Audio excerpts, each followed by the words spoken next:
Bonsoir à tous, bienvenue. Si vous nous rejoignez dans cette nouvelle édition, voici les titres de ce 20h.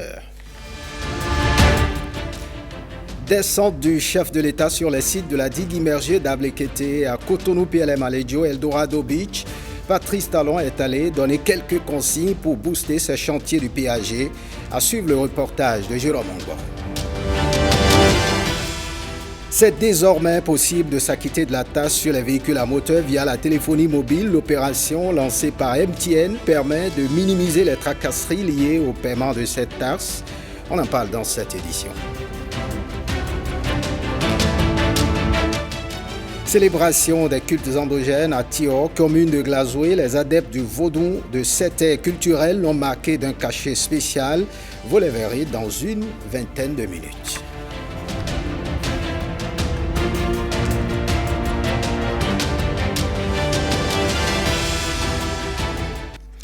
Bienvenue si vous nous rejoignez. Voyons ce déplacement du chef de l'État, supervision de la réalisation des projets phares du gouvernement, du programme d'action du gouvernement. Le chef de l'État était ce jour sur les sites de la digue immergée d'Ablekete à Cotonou, PLM Alejo, Eldorado Beach. Satisfait de l'évolution des travaux, le président Patrice Talon a donné quelques consignes pour de finition qui répondent aux normes esthétiques et attrayantes voulues. Jérôme Ngwa et Yves Godokwesi nous en disent plus. Regardez. Sur le prolongement de la route des pêches, après quelques kilomètres, nous entrons dans la ville de Ouida.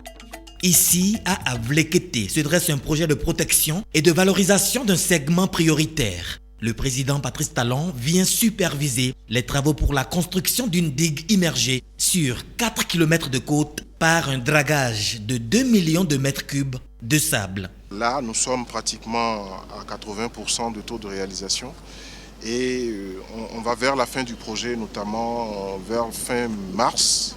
Si tout va bien, on a fini la digue, on a fini de remblayer la plage pour que ça devienne vraiment une zone balnéaire. Vous savez qu'on a déjà des réservations assez importantes comme le Club Med, comme Banyan Trees, donc les hôtels s'annoncent déjà. Donc le chef d'État a voulu s'assurer que tout se passe bien. Les travaux ont démarré avec l'entreprise Yann Denul le 6 décembre 2018. Les remarques du chef de l'État sont relatives entre autres à la profondeur, à la sécurité des nageurs et à une exploitation judicieuse de l'ouvrage. 20 mètres, là, on a trop de profondeur, il y a trop de volume d'eau. Il est un fait que quand on fera le rechargement de la plage, il y a une partie qui va... Oui, il ne faut pas faire semblant. Est-ce qu'il n'y a pas le retour de vagues, ne crée pas un mouvement vers les rochers pour les nageurs? Nous avons la digue comme ça. Le lac marin là, il y a quand même un petit retour de vagues. Il y a un petit mouvement. Il doit y avoir des turbulences juste à côté, mais ce qu'on voit, c'est que les vagues passent au-dessus de la digue et puis elles continuent jusque vers la plage. Oui. Mais est-ce qu'il n'y a pas de risque que les nageurs proches de la digue soient projetés contre les pierres? Il y aura toujours le mouvement des vagues qui passent au-dessus. Donc normalement, ça devrait Donc soit peut-être à 1 ou 2 mètres ou 5-10 mètres des pierres, il ne faut pas... jusque-là. Il faut garder un peu ces distances quand même, hein, des distances de sécurité. Si on fait, on met autant de ressources pour faire ça et qu'en définitive l'exploitation n'est pas meilleure, on aura perdu l'argent pour rien. Donc il faut impérativement que ce lac soit exploitable. Les populations d'Ablekete ont été sensibilisées sur le sens de civisme et les avantages à tirer de cette œuvre.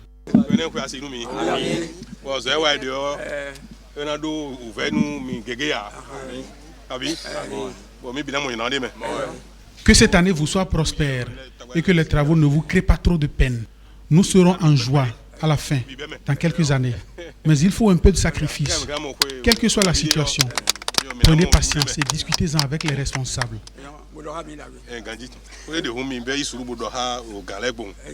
Votre bien-être me préoccupe énormément. Je voudrais demander aux populations vraiment d'être non seulement attentives mais patientes. Parce que c'est vrai, aujourd'hui, ce n'est pas encore perceptible ce qui va sortir de ce projet-là. Mais au bout du rouleau, ils comprendront que c'était pour leur bien, que c'est pour eux-mêmes que nous sommes en train de faire ça. L'essentiel aujourd'hui, c'est qu'on fera tout pour qu'ils ne se sentent pas brimés, mais on fera en sorte quand même de pouvoir leur permettre de poursuivre leur activité. Mais toujours est-il que ces genres de choses nécessitent quand même un certain nombre de dispositions qu'il faut prendre pour sécuriser d'abord les lieux. Le cortège présidentiel s'est ensuite ébranlé vers Akpakpa sur le plus beau site balnéaire du Bénin, Cotonou PLM Alejo, Eldorado Beach Club. Lors de son passage en 2018, le premier magistrat a instruit pour la construction d'un lac marin. Les travaux sont totalement finis, vous avez vu la digue, le lac marin est créé et nous sommes en train de voir quels sont les aménagements qui vont accompagner ça. Donc cette sortie du chef de l'État a été totalement dédiée aux aménagements balnéaires et à la protection côtière et comment nous lançons maintenant les projets de développement hôtelier et touristique sur ces deux sites. Par ailleurs, sur les deux sites visités, les populations se sont illégalement installées sur le domaine public maritime. Une fois encore, le père de la nation a fait parler son cœur. Normalement, ce n'est pas un domaine qui donne droit à une indemnisation. Mais le chef d'État nous a instruits pour qu'on regarde les mesures d'accompagnement qu'on peut leur proposer, comme ça a été fait à Akpakpa de Domé. Et vous avez vu que tout le monde était content et nous avons été instruits pour régler très rapidement ce problème, puisque ce problème doit être bouclé avant que le dragage de ça pour emblayer et tracer le trait de côte dans cette zone soit fait. C'est une nouvelle politique du gouvernement basée sur une gestion rationnelle et durable de l'ensemble du littoral. Il s'agit in fine pour le président Patrice Talon de mettre les populations dans un environnement récréo-touristique, créateur d'emplois et de richesses. Et pour lui, rien d'impossible, à cœur déterminé. On reste avec ces populations d'Avlekété et de PLM Alejo. Rencontrées ce jour, elles se disent satisfaites quant au projet novateur initié par le président Patrice Talon en leur faveur. Écoutons quelques citoyens qui s'expriment au micro de Jérôme Mumbo et Yves Kolopessi. Ça va amener beaucoup d'étrangers et ça va développer le pays. Nous lui remercions beaucoup de son talent d'ingénieur de ce pays. Nous avons vu même Togan, des bois à Tomito et les points. Nous avons Afrique des caméras, des gars Afrique des caméras, nous avons pêché là. Et vu mi town, beau vu mi bon, et oh, à Waïdje mi. Voyons, ayons mi. Afrique des villes, mais du royaume mais bien Waïdje ben. Donc nous avons à Tomito, mais Togan mi ton rien mi on a gagné. Bon, et vu Afrique des caméras bi. Nous, les pêcheurs, sommes très heureux d'accueillir pour la première fois un chef d'État. Nous souhaitons que les populations d'Avlekété et de Ouida soient en joie à cause de ce grand projet. Ma maman est tombée 3 fois sur la voie là. Et maintenant là, on a la route. On est trop contents. Ce qu'on a déjà vu là, le président quand il parle, il fait. Donc c'est pour ça on le félicite et Dieu va le garder. Nous sommes en joie parce que le président nous a rassurés. Soyons tous confiants. Patrice Talon est un homme de parole.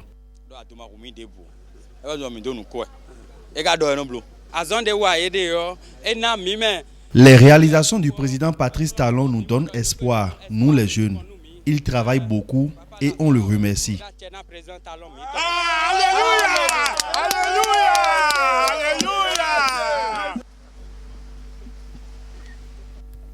Autre actualité ce soir, bientôt les berges lagunaires de Cotonou à Séni, acte 1 de cette opération, la libération de l'espace, jadis sous l'emprise d'une occupation illégale.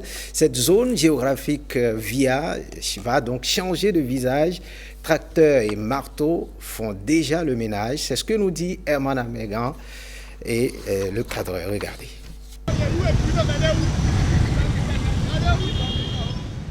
Avec ses dernières forces, Alexandre tente de récupérer ce qu'il reste de ce qui est, il y a encore quelques heures, son abri.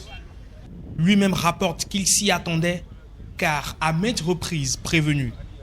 Mais le temps joue contre lui. Vue de haut, la berge lagunaire présente l'image d'un champ de ruines avec des gravats à perte de vue. Ici, un cordon de sécurité ceinture l'espace à l'image d'une scène de crime. Sous son regard peiné et ses bras impuissants, Bernard se voit démolir son immeuble, mais reconnaît la justesse de la cause. Je suis très heureux parce que je sais qu'après tout ce travail, le pays sera bien développé. Ça va nous donner aussi à nous-mêmes de nous développer encore plus. À mesure que le tracteur enfonce ses dents dans le mur, la jouissance est totale pour nombre de jeunes venus spontanément contribuer à l'opération. Le seul espoir, voir une berge transfigurée. Et moi j'ai grandi ici. Vraiment ici était un peu sale. Vous voyez, donc déjà depuis que le préfet est venu là, je vois qu'il y a des lieux qui sont devenus un peu propres. À propos de ce que le préfet nous a dit, il nous a dit que si jamais il casse ici là, d'ici quelques temps là, que le lieu va devenir propre. Et peu de temps maintenant, on va commencer par venir ici les soirs pour prendre du lait. Là, ceux qui sont à l'extérieur là, comme les bruns là, ils aussi ils vont assister. Ils vont commencer par visiter le pays. Et c'est bien pour nous. C'est une équipe de la préfecture qui supervise l'opération. Elle donne des directives et s'assure que le dernier hangar maladroitement érigé est démoli. La préfecture de Cotonou a pour rôle principal de dégager les occupants illégaux qui sont le long de la berge. Donc nous avons 6 semaines pour essayer de dégager tous ceux qui sont au niveau de la berge. Des cendres de ces déchets vont naître des infrastructures durables. Le gouvernement a un plan d'aménagement. Pour l'instant, tout tourne comme une horloge à la perfection. Une berge lagunaire dégagée, laissant rien que des déchets, à l'image de ces gravats qui se consument encore. Un passage obligatoire pour l'assainissement et l'aménagement d'un espace dont la situation géographique permet une valorisation à bon escient. Eman Rodrigue Megan. Le palais des congrès de Cotonou, fermé pour cause de travaux d'aménagement, est désormais opérationnel. Les travaux financés par la République chinoise ont démarré en décembre 2017 pour prendre fin en 2019. Le Bénin a officiellement réceptionné le bâtiment. Ce matin, c'était en présence du ministre béninois des Affaires étrangères et de l'ambassadeur de la Chine près le Bénin. Le point de la cérémonie avec William Aguiar et Daniel Ada. Il fait peau neuve, le palais des congrès de Cotonou. Moins de 2 ans de travaux pour changer l'aspect de ce chef-d'œuvre construit en 2003, mais tombé en ruine quelques années plus tard. En 2016, le gouvernement du président Patrice Talon a décidé de sa rénovation, a sollicité puis obtenu l'apport de la coopération chinoise. Le résultat, le voici. Il y a eu des travaux de réhabilitation au niveau du bâtiment principal et des bâtiments annexes. Vous avez la salle bleue. La salle bleue, au niveau de la salle bleue, en dehors de la superstructure qui est restée intacte, tout ce qui est intérieur, revêtement mural, sol, mobilier, tout a été repris et mis aux normes. Pareil au niveau de la salle polyvalente, où le sol a été repris, le granit qui était en place a été repris totalement, le plafond est repris, et aussi des salles du polyvalent du bas et du... Même chose au niveau de la salle rouge, qui est la grande salle que tout le monde apprécie.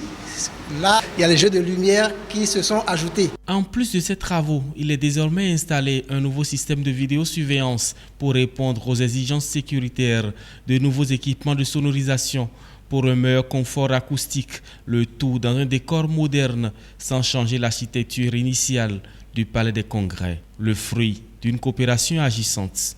Le projet de réhabilitation de ce palais a démarré à la fin de l'année 2017 avec l'investissement du gouvernement chinois.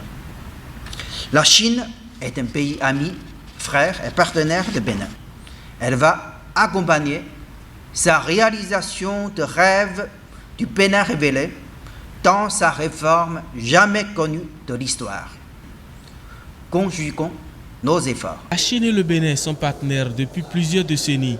Ce lien s'est renforcé à l'avènement de la rupture avec à la clé plusieurs projets réalisés et en cours de réalisation. Le gouvernement béninois salue une coopération dynamique. Je voudrais, monsieur l'ambassadeur, de dire la satisfaction du gouvernement de la République, de voir que notre coopération, la coopération entre la République populaire de Chine et le Bénin se porte très bien. Je voudrais vous en remercier, monsieur l'ambassadeur, et vous dire toute appréciation du président Patrice Talon pour cette efficacité avec laquelle notre coopération se déroule. Je voudrais aussi dire que, vous l'avez mentionné tout à l'heure, dire qu'une coopération ne se satisfait pas lorsqu'il y a encore des attentes. Et nos attentes sont nombreuses. La feuille de route, elle est là. Je ne dévoile aucun secret d'État en disant que le prochain palais de l'Assemblée nationale, qui sera érigé majestueusement à Porto-Novo, est sur notre liste, tout comme toute une série de projets d'infrastructure qui ont été discutés ou sont en discussion avec les départements sectoriels, particulièrement le département du cadre de vie, sous le leadership du président de la République. Avant la remise officielle de ce joyau entièrement rénové, l'ambassade de Chine près le Bénin a organisé des spectacles pour tester l'efficacité de ces installations. Des tests concluants. Et désormais, le palais des congrès de Cotonou est de nouveau opérationnel. Direction le Septentrion, encore quelques petites commodités. La première phase du projet asphaltage sera terminée à Parakou. 20 km de route secondaire réalisée dans cette cité, la cité des Koboro, par le gouvernement. À l'issue de la première phase du projet, les populations sont en joie. Olviga Mensan et Bertin Adimi. Rien ne pouvait présager, quelques années en arrière, de la fluidité de la circulation ici à Zongo. À l'image de bien d'autres quartiers de la ville, l'asphaltage, un projet cher au gouvernement, a eu droit de citer, entraînant un impact certain. Comme la voie est faite, maintenant, les clients viennent plus qu'avant, quoi. Maintenant, ça donne quand même, ça va. Si les clients passent, ils voient mon travail, bon, ils s'arrêtent pour faire chose. Mais avant, comme la voie n'était pas bonne, bon, c'est une fois en passant, les clients viennent. Les voies que le gouvernement est en train de tracer aujourd'hui, très délicat. Vraiment, ça rend la facilité de la circulation et puis nous sommes vraiment contents du gouvernement par rapport à ces genres de travaux, de bitumage des voies qu'ils sont en train de faire. Vraiment, moi, j'apprécie ça. La circulation est un peu plus facile, j'arrive à mieux gagner. C'est une chose fantastique parce que il y a quelques années, on ne pouvait pas emprunter cette voie-là sans craindre beaucoup de fatigue et même un accident de circulation. Mais depuis que cette voie a été construite, on voit qu'il y a plus d'abondance ici. C'est la preuve que c'est une chose bonne qui a été faite pour la population. Parce qu'il y a la grande voie qui est de l'autre côté. Quelqu'un qui quitte par exemple le quartier Banikani et qui va vers le siège Guémon. Avant, on était obligé de prendre par l'autre voie. Ça nous fait plus de perte de temps et plus de perte de carburant. Mais aujourd'hui, on peut directement passer par ici. Ça fait forcément un plus-value pour nous. Je remercie l'État pour cette voie qu'ils nous ont fait parce que ça représente quelque chose pour nous dans notre pays. Parce qu'avoir des voies dans notre pays, ça nous permet d'échanger, de faire le commerce, la libre circulation des biens et des personnes. Des 70 km de route secondaire prévus pour être réalisés à Parakou, 20 ont déjà vu le jour et font la fierté des différents usagers. C'est très bon, moi je suis très content même. Je ne peux pas vous mentir, je suis très content. C'est une bonne chose, c'est très bon, c'est bien fait. Je passe par ici des fois avec l'engin, mais aujourd'hui je suis à pied. Aujourd'hui c'est mieux. C'est mieux par rapport à avant. Il y a de l'eau, des fois, quand les gens passent, même si tu as porté tenue, va envoyer l'eau avec de la terre rouge, là, tout ton tenue serait sale, comme tu as été au champ, quoi. Mais aujourd'hui, moi, je suis vraiment fier. Bon, je suis en train de remercier le gouvernement, que l'idée n'a qu'à évoluer plus que ça. Moi, je connais cette voie-là. Avant, s'il pleuvait, c'était pas joli, c'est pas joli à voir, au fait. Mais depuis quand ils ont fait le goudron, vraiment, même nous qui sommes à côté du goudron, on est contents, on est fiers. Moi, je félicite les gens qui ont fait cette route-là. Et aussi le gouvernement de M. Patrice Talon pour l'acharnement de travail qu'ils ont fait pour cette voie. Tant qu'il reste à faire, les attentes ne manquent jamais. Bien que satisfait de ce qu'a déjà fait le gouvernement, les usagers de la route en demandent encore. La grande voie qui mène vers le nouveau quartier. Si on prend le rond-point Papini, il y a une grande voie qui va vers Moscou là. C'est une grande voie par cause que la circulation passe beaucoup. Je vais demander au gouvernement de Patrice Talon et notre maire, M. Charles Toko, de vite voir cette voie-là pour nous aider à vite faire la voie là.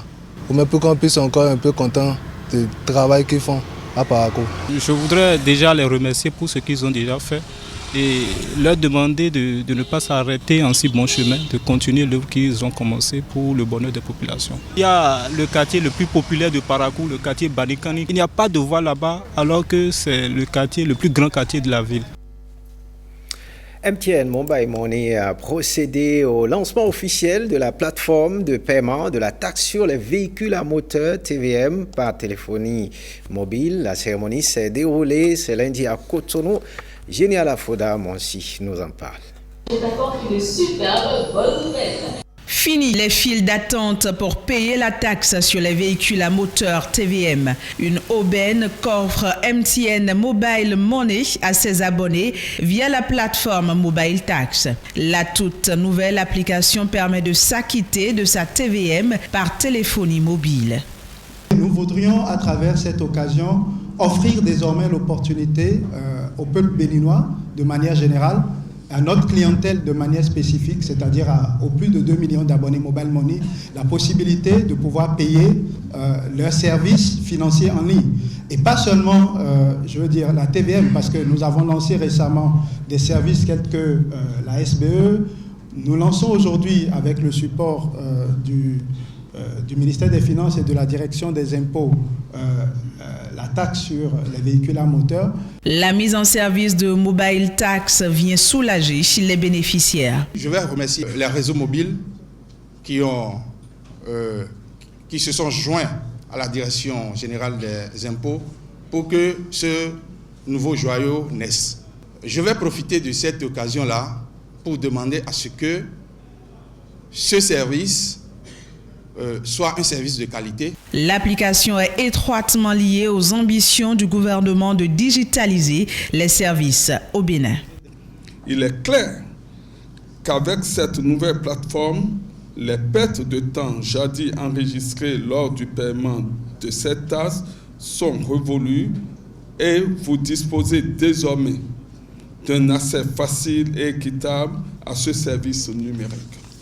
La plateforme offre 2 modes de paiement. Le paiement USSD, compatible avec tout type de téléphone portable, et le paiement via une application mobile téléchargeable dans le store destiné uniquement aux utilisateurs de smartphones. Comme MTN Mobile, sa TVM devient désormais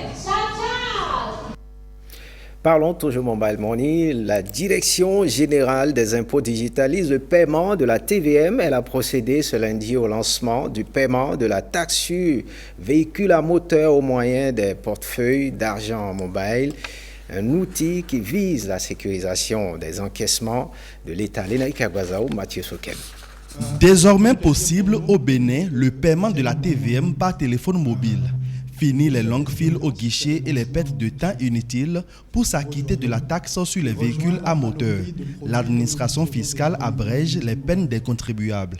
Il s'agit sans aucun doute d'une réforme majeure qui vient non seulement dynamiser le service de paiement à travers la digitalisation, simplifier considérablement les procédures de paiement de la TVM, mais aussi résoudre l'épineux problème des longues files d'attente observées à l'approche de l'échéance du paiement de cette taxe. Cette plateforme a l'avantage d'offrir 2 modes de paiement supplémentaires aux contribuables. Le mode USSD, compatible avec tout type de téléphone portable, et le mode de paiement via une application mobile téléchargeable dans le store et destiné uniquement aux utilisateurs de smartphones. La société OpenSea a été la cheville ouvrière de cette révolution et est l'agrégateur des plateformes de paiement. Le ministère de l'Économie et des Finances soutient le processus de dématérialisation de ce service à la Direction générale des impôts. La plateforme de paiement de la TVM par téléphonie est désormais une réalité. Je reste convaincu que ce nouvel instrument pourra contribuer efficacement à l'amélioration des relations entre l'administration fiscale et vous, mais aussi à vous faciliter l'accomplissement des procédures administratives. La TVM est due par tout propriétaire de véhicules à moteur à 4 roues immatriculés au Bénin et utilisés pour le transport privé des personnes ou des marchandises. La nouvelle formule de paiement proposée par les impôts en assure une meilleure traçabilité. Un trophée pour récompenser les meilleurs dirigeants d'entreprise sur une année civile, c'est le credo de Bénin CEO Awards. Nous en sommes à la première édition. Nikano Kovi nous en dit plus. 3 têtes d'affiche, 3 stars du management entrepreneurial distinguées du Graal des Bénin CEO Awards. Le prix du meilleur dirigeant d'entreprise de l'année 2019 au Bénin. Sébastien Yves Ménager de la Sobebra, Komila Zanoulekou d'Ecobank et Stephen Bliwet de MTN se partagent la vedette au cours d'une soirée de distinction qu'ils rêvent déjà émulatoire. Je pense que nous sommes sur la bonne voie, mais nous devons mettre la barre à un niveau plus élevé de manière à ce que nos entreprises, comme je l'ai dit tantôt, soient plus compétitives et soient plus performantes. Ces 3-là, comme les autres chefs d'entreprise distingués au cours de cette soirée, ne doivent le mérite qu'à leur qualité managériale, assurent les organisateurs. Les lauréats sont distingués parmi leurs pairs par la réalisation d'opérations majeures. Leur impact notable sur leur secteur d'activité, sur le paysage entrepreneurial béninois, de même qu'à travers leur leadership et leur réputation. Le label Bénin CEO Awards tire son origine d'un vœu de célébrer l'excellence managériale au Bénin. Le Bénin CEO Award est à la fois un événement et un classement annuel réalisé en toute indépendance par le cabinet Avis+. Notre ambition est de positionner le Bénin CEO Award comme la plus prestigieuse cérémonie de récompense et de management de leadership au plan national. Pour certains lauréats, c'est une récompense qui vient reconnaître le fruit de leur travail et qui marque aussi le point de départ d'un supplément d'efforts. Ils nous ont mis encore une corde au cou afin que nous puissions pousser davantage plus loin. Et comme on dit, nous irons au-delà de nos limites. Pour les membres du gouvernement présent, les Bénin CEO Awards semblent déjà d'un concours certain pour l'atteinte des objectifs gouvernementaux en ce qui concerne le climat des affaires au Bénin. Peut-être que je défonce une porte ouverte, mais il me plaît de rappeler que depuis bientôt 3 ans, notre pays, sous le leadership du président Talon, vit une accélération, une transformation accélérée, et ceci sur tous les plans, avec comme focus, bien évidemment, de faire en sorte de positionner notre pays comme un pays phare, un pays où il plaît aux chefs d'entreprise d'ici et d'ailleurs d'investir, de faire croître leurs affaires, de gagner beaucoup d'argent. Je sais que je suis aux côtés et j'aimerais être encore plus aux côtés de ces entreprises qui représentent la richesse de notre économie et que le gouvernement est à leur disposition pour les accompagner, pour les écouter et faisons, je pense, donnons le meilleur de nous-mêmes pour que le monde des affaires soit le plus fructueux pour eux et le plus agréable. L'édition 2020 des Bénin CEO Awards a laissé comme un goût de magie dans l'air. Un rapport peut-être avec l'orchestration scénique des organisateurs et cette impression d'impatience générale au sujet de la prochaine édition. Encore du soutien au chef de l'État dans le plateau d'Abomey. Le mouvement dénommé Collectif des Amis de Blaise Salanon a réitéré son soutien aux actions de Patrice Talon. C'était à la faveur d'une journée culturelle à la Maison des Jeunes d'Abomey. Le reportage de Viti Saoué et Bernard Diawé. Une rencontre festive et politique animée par les artistes de la 23e circonscription électorale. Occasion pour le Creuset, collectif des amis de Blaise Salanon, d'annoncer son retrait du parti Dynamique Unitaire pour la démocratie et le développement. Le bloc DUD, qui au départ était à notre connaissance du côté du chef de l'État, est devenu centriste. Cette décision du bloc DUD a ébranlé et inquiété tous les militants de la 23e circonscription électorale. Nous avions constaté avec amertume l'absence unilatérale du bloc DUD au dialogue initié par le chef de l'État après les dernières législatives. Ces hommes et femmes clarifient leur position sur l'échiquier politique national. Nous, militants de la 23e circonscription électorale, ayant à sa tête Blaise T. Salanon, avions décidé de rester fidèles à notre engagement de départ qui est celui de soutenir sans condition les actions du président de la République, son Excellence Patrice Talon. Un rassemblement politique, point de rencontre de plusieurs arts.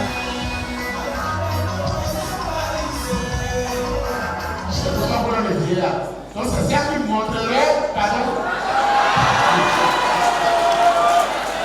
la certaine union en français de pays, la sur le pays là, d'abord, on est pour, la sur le pays d'Angléa, au état du développement, on a même le pays Brésil, le produit chaleur, le vieux.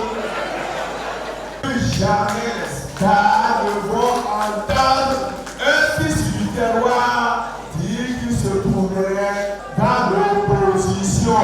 Parce que nous avons vécu cela pendant des années. Ça ne nous a rien apporté. Et l'opposition n'apportera rien.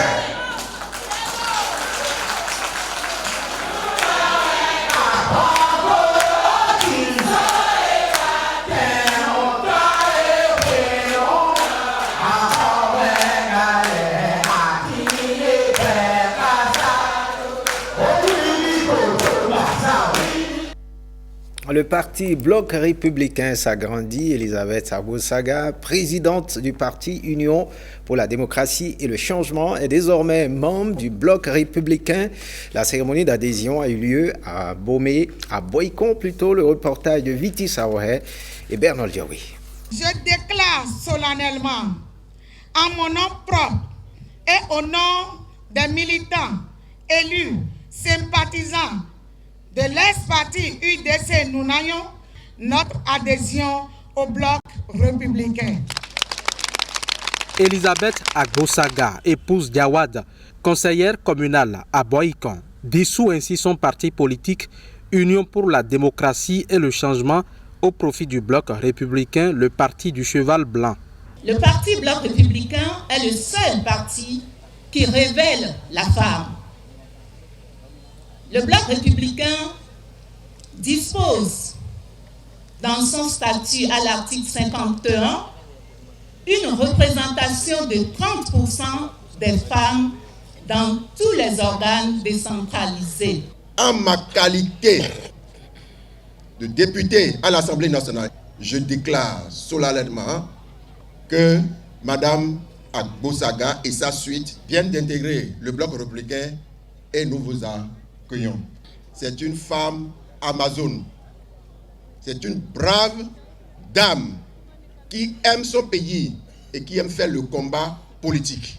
La candidate, arrivée 17e sur 33 lors de la présidentielle de 2016, reverse également ce cadre, siège de son ancien parti dans le patrimoine du bloc républicain. C'est le moment de reconnaître l'utilité des réformes politiques engagées par le chef de l'État, son Excellence Patrice Athanase Guillaume Talon, qui permettront sans doute d'additionner les forces dans un cadre assainir et bien organisé pour plus d'efficacité et d'impact national. Ces réformes sont programmées depuis plus de 20 ans. Aucun chef d'État n'a pu le faire. Et aujourd'hui, grâce à sa témérité, notre président de la République, M. le Président Talon, il a pu le faire. On va demander tout simplement à notre Seigneur de le bénir.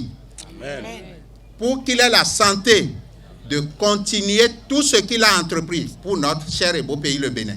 Elisabeth Agbo-Saga, épouse d'Awad, entend hisser plus haut l'étendard du bloc républicain dans la 23e circonscription électorale. Parlons à présent de cet événement majeur. Parlons donc de ce projet dénommé Marathon et Festival international de la porte du retour. C'est une initiative de l'acteur béninois Jimon Oussou pour commémorer les 400 ans de l'abolition de l'esclavage. Ce projet est porté par le gouvernement béninois à travers les ministères des Sports et de la Culture. Ils étaient justement face à la presse pour annoncer l'événement prévu pour le dernier trimestre de l'année 2020 et en donner plus de détails. Suivez Osvaldo Meki, ministre des Sports. Il est au micro de Ossiana Mosso et Audrey Blondomé. Le but de cette conférence de presse est de vous annoncer officiellement ici au Bénin que l'initiative telle qu'elle a été annoncée par Jimon le 2 décembre 2019 dernier aux Nations Unies va effectivement se dérouler. L'initiative en question, c'est un marathon de la porte du retour. Il faut comprendre porte du retour parce que un choix a été fait que ce marathon se déroule avec comme ligne d'arrivée la porte du non-retour, mais que symboliquement, puisqu'il s'agit d'un événement à l'intention de toutes les communautés afrodescendantes, que symboliquement cela soit considéré comme un retour. Alors, qu'il vous souvienne qu'en décembre dernier, le 2 décembre 2019, c'était les 400 ans de l'abolition de l'esclavage. À cette occasion, les Nations Unies ont organisé le Black Caucus, qui est une rencontre de très haut niveau où les personnes de la race noire les plus en vue se réunissent. Et c'est à cette occasion que Jimon Oussou, conformément à ce que nous avions déjà retenu, puisque ça fait des mois que nous travaillons sur ce projet, a annoncé au siège des Nations Unies la tenue de cet événement majeur au Bénin, un événement multidimensionnel, touristique, culturel et sportif. Mais si, à dessein, cet événement a été dénommé Marathon de la porte du retour, avec un petit trait sur le nom, c'est pour symboliser ce retour aux sources que nous souhaitons tous, qui est, on va dire aussi, au cœur de ce que le président de la République souhaite. Parce que, vous le savez tous, en termes de valorisation de notre patrimoine, en termes de positionnement touristique du pays, nous souhaitons faire de ce pays la destination où toutes les communautés se sentent bien, se sentent à la maison et surtout la destination où tous les afro-descendants retrouvent leurs origines. Célébration des cultes endogènes à Tio, commune de Glazoué. Les adeptes du vaudou, de cette aide culturelle, l'ont marqué d'un cachet spécial. L'événement a connu la participation de plusieurs autorités politiques et administratives natives de la région. Le reportage de Viti Saouré et Bernard Djaoui. C'est une première dans l'arrondissement de Tio, commune de Glazoué. Les populations des différents villages célèbrent de concert les religions endogènes au palais royal d'Aguagon sous la houlette du roi Toklé Agua XIV. Une occasion solennelle pour les adeptes des divinités Hevioso et Sakwata de démontrer leur art de danser dans toutes ses dimensions.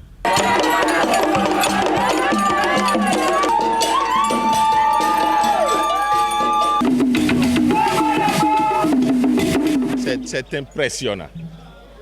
Il faut s'approcher pour savoir ce que représente notre tradition, la qualité des hommes que nous avons dans ce domaine. Moi, j'ai été très passionné. J'ai été surpris par des pas de danse que je n'ai jamais imaginés. J'ai été surpris par des propos, par des idées que nos adeptes développent. j'ai été surpris par des comportements qu'ils tiennent. Parce qu'avant, quand on dit vaudou, vaudou, vaudou, les gens ne regardent que le mal qui tourne autour. Pourtant, c'est un besoin et nous l'utilisons. C'est ainsi que même dans le vaudou Sakwata et tout ce que vous connaissez dans le culte vaudou, il y a beaucoup de bien, mais on ne peut pas dire qu'il n'y a pas de mal. Mais est-ce que c'est cela qui va faire que nous allons laisser ce qui nous concerne et aller adopter à 100% ce qui est importé? Moi, je ne crois pas. La célébration des religions endogènes dans l'arrondissement de Tio, c'est aussi sur l'esplanade de ce temple vaudou. Dieu a créé la terre, a créé les êtres humains, chacun avec sa manière de faire, avec sa manière de communiquer avec lui. Dieu étant unique. Et sur cette base, d'un point à un autre, nous avons des manières différentes d'adorer le Seigneur Dieu. Donc pour nous, qui sommes des religions endogènes, voici notre manière d'adorer, notre manière de glorifier. Et enfin on dit Djawamo. Djawamo, ça veut dire que nous sommes nés, c'est notre héritage, l'héritage de nos parents. C'est arrivé, c'est là, on est arrivé, on a retrouvé ça. Nos parents nous ont laissé cet héritage, on ne doit pas laisser ça. J'ai l'enthousiasme de venir assister et vous voyez avec moi qu'il y a de bonnes ambiances ici et les esprits sont là avec nous. Puisque c'est avec ça qu'on est né et c'est notre identité.